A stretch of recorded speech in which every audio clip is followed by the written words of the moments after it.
So the idea behind this axe right here, a friend showed me this, is he basically took a torch and cut this section of the axe off to make a picaroon.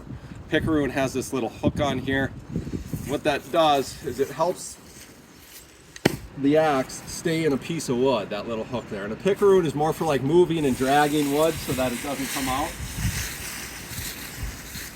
I made this more for chopping and whatnot. So I left the tail on here so that I can just lever the head out of the wood. I don't have to go right to the ground, right there, and it's out. So that's why I left this tail on here. I like this axe for chopping wood.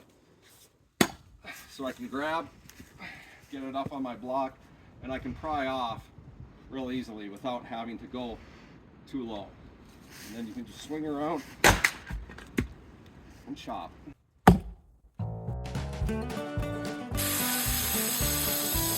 As projects go, this one's really quick and easy. It took me about an hour to do.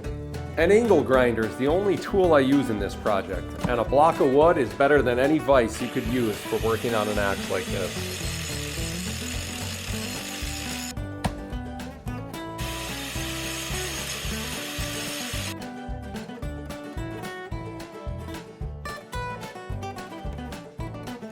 So the goal of this build is to save my back. I don't like leaning over farther than I have to. So what I'm doing here is blunting this tail a little bit, because the farther it bites into the block of wood that I'm splitting, the more I have to lean over to get the head out of that block of wood.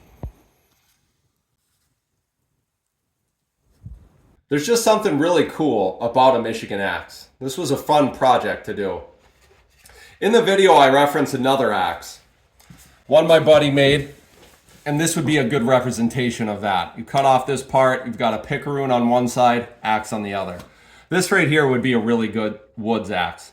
If I was looking for something just for handling wood, I would do something like this, just a picaroon. I wouldn't leave this tail on here. If you're looking for something for splitting firewood, I would go this route. Either one is a handy modification to what is a really cool axe. I hope you got something out of this video. I appreciate you watching, and have a good one.